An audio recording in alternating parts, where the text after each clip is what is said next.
권익위가 이번에 김건희 여사 디올 파우치 문제에 대해 가지고 말도 못하는 거죠. 이거를 일단 종결 처리를 했습니다. 근데 제가 좀 의아한 게 왜 이렇게 오래 걸렸냐라는 좀 의문이 들고요. 종결 맞아요, 처리한 거에 대해 가지고. 근데 애당초 이 디올 파우치 문제는 법리적으로 배우자에 대한 처벌 조항이 없다라고 제가 알고 있는데 네.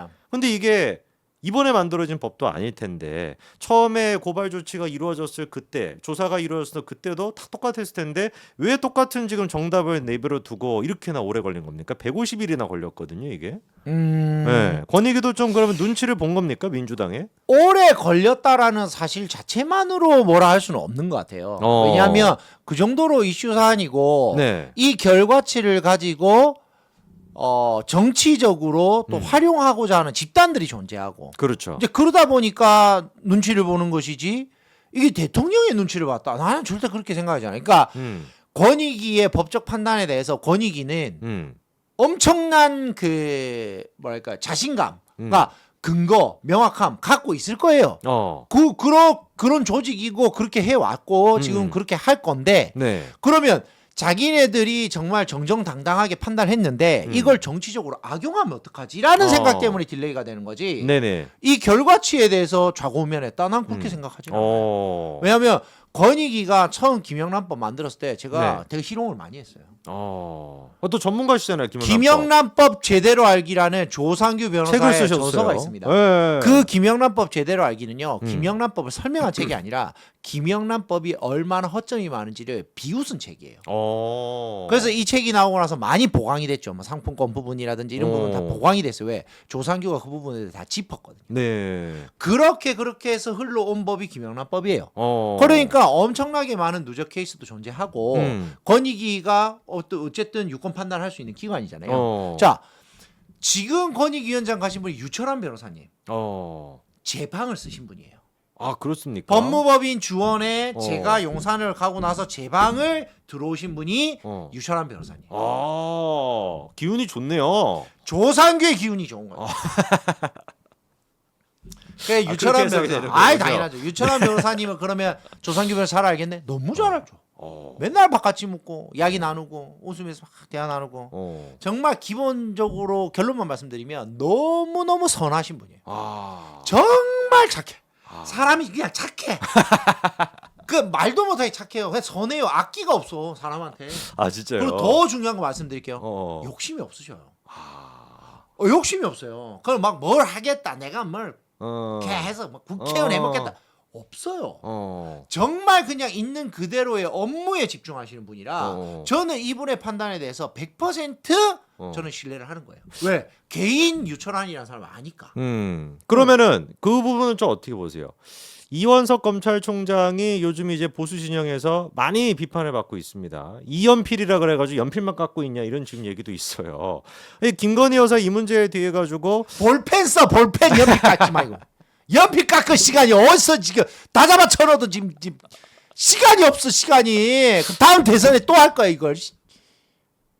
근데 이게 지금 김건희 여사 이 문제를 왜 빨리 종결을 안 하냐. 도이치모터스 같은 경우도 이미 다 결론 나 있었던 건데 정권 바뀌었을 때 바로 그냥 빨리 불기소 해가지고 끝내면은 그렇게 논란이 안 됐을 것이고 이 지금 디올 파우치 문제 같은 경우도 권익위 결정 나온 것처럼 법리적으로 법리가 무슨 뭐 검찰이 보는 거랑 권익위 보는 게 뭐 다르겠습니까?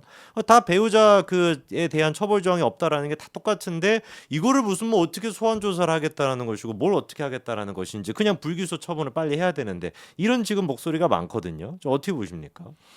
이화영의 그 이재명 제3자 뇌물을 설명했듯이 매우 간단하게 설명드리겠습니다.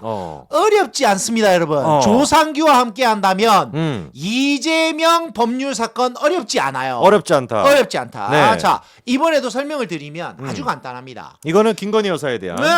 왜 간단하느냐? 우리나라에는 뇌물죄라는 것만 존재를 했어요. 뇌물죄만. 뇌물죄는 무엇이냐? 내가 이 물건을 돈을 줄 때 직무 관련성, 직무 관련성 그리고 이 사람의 그런 어떤 이제 그 뭔가 이제 직위, 이게 뇌물이 갖고 있는 의미가 있어야 될 거 아니에요. 그렇죠. 그죠? 그러다 보니까 이게 뇌물로 성립하기가 힘든 케이스들이 존재하더라는 거예요.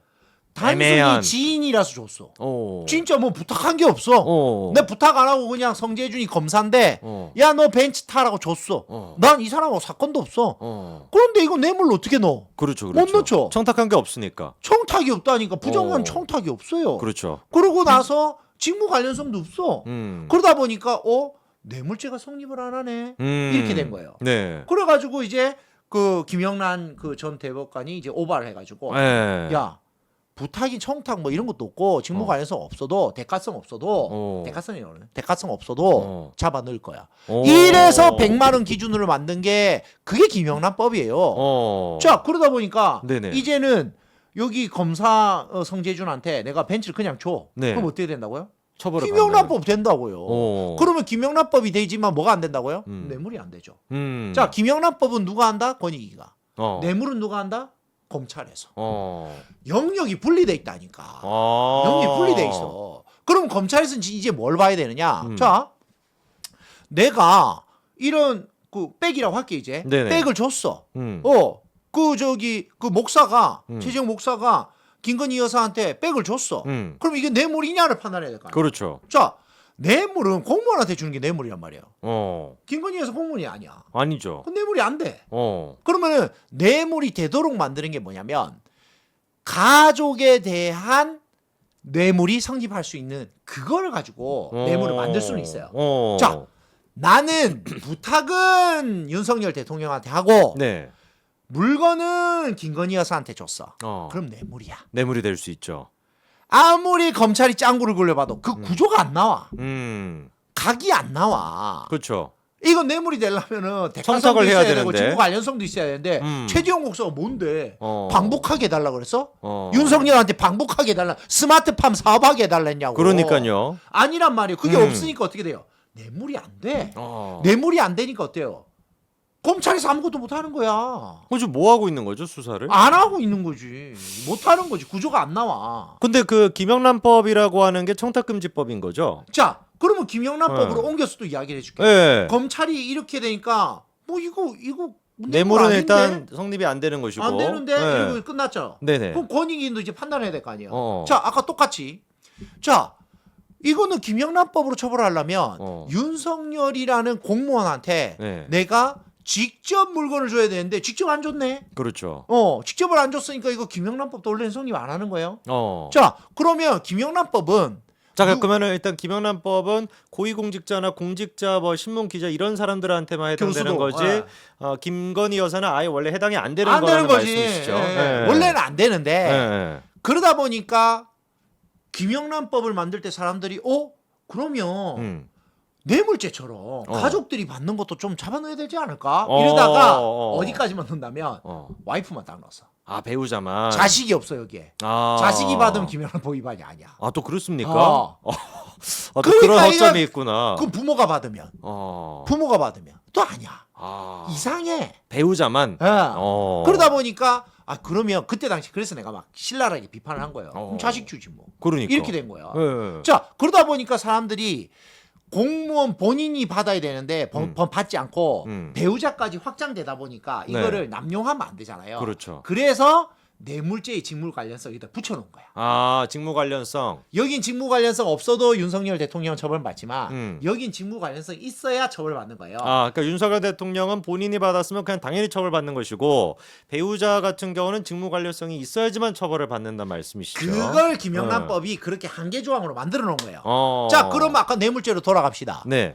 윤석열 자체도 직무 관련성이 없는데 그렇죠. 어떻게 김건희 여사가 직무 관련성이 있냐고. 더 심하게 없는 거 아니에요. 그렇죠. 윤석열 대통령은 대통령인데 없는데. 대통령한테도 직무 관련성이 없으니 영부인은 더더욱 없을 수밖에 없는 거죠. 그러니까 뇌물죄 구조가 깨지면 김영란법 구조까지 같이 깨지는 구조예요. 지금 일반인들이 법을 몰라서 그래. 내가 조상규 변호사 이렇게 강의를 하면 이제 와닿는 거지. 그러네요. 정리가 됩니다. 민주당이 이거를 그냥 정치적 세법만 갖고 국민들을 속이고 있구나. 이제 아시는 거예요. 그 얘기 하셔가지고 민주당에서 진성준이가 바로 어제 그런 얘기를 했거든요. 네. 김영란법 즉 청탁금지법에 따르면 1회 100만 원 이상만 받더라도 처벌을 받게 된다. 그럼 공무원 개인. 그런데 본인이 그 부분에 대해 가지고 반 틈을 빼놓고 얘기한 게 직무 관련성이 인정이 돼야 김건희 여사가 사실 처벌을 받게 되는 것인데 그 얘기는 안 하더라고요. 직무 관련성 얘기는. 배우자가 받으면 윤석열 대통령이 처벌받는 거예요. 김건희 여사가 받으면. 직무 관련성으로 받으면. 직무 관련성이 있으면. 보세요. 대통령이 뭔가를 해줄 수 있는데 돈은 와이프가 받았어. 부부는 뭐다? 공동체죠. 아니죠. 일심동체. 일심동체. 같이 받았다고 보는 거예요. 그 구조가 성립해야 된다. 성립 안 하잖아. 그러니까 어제도 그렇고 오늘도 그렇고 권익위의 결정에 대해서 민주당이 주장하는 것처럼 아니 김건희 여사가 1회 100만 원 이상만 받더라도 처벌을 받아야 되는데 그 불법을 권익위가 종결시켰다라고 하는 거는 새빨간 거짓말인 겁니다. 네. 김건희 여사는 윤석열 대통령의 배우자이기 때문에 배우자가 받은 게 처벌을 받기 위해선 직무 관련성이 인정이 돼야 된다라는 말씀이신 거예요. 근데 그 얘기만 지금 빼놓고 민주당이 직무 관련성 얘기를 안 하는 거죠. 속이는 거. 하는 방식이 다 똑같은데요. 지금 보니까 이화영 사건도 그렇고 김건희 여사에 대해서도 반틈만 얘기하는데요. 맨날 저렇게 국민들을 속이고 그렇습니다. 그래서 이원석 검찰총장이 호도하고 어떻게 해야 됩니까 앞으로 이거? 제가 했던 이야기를 똑같이 하세요. 검찰총장이 나와가지고 이래서 직무 관련성이 대가성이 없는데 어째 처벌합니까? 참 답답하네. 이렇게 한마디만 하면 되는 거예요. 근데 지금 오히려 특수통 연필을 깎을 때가 아니에요. 연필 깎고 연필도 나눠주고 있잖아요. 나 검사들한테. 진짜 미치겠네. 3명이나 지금 더 추가해가지고. 볼펜 쓰라고요. 알겠습니다. 이원석 검찰총장이 또 뭐 어떤 생각이 있는지는 모르겠지만 법과 원칙대로 하겠다라는 게 이원석 검찰총장의 얘기였으니까 글자 법과 그대로 원칙은 법과 조상교가 원칙대로 하겠습니다. 하시면 됩니다.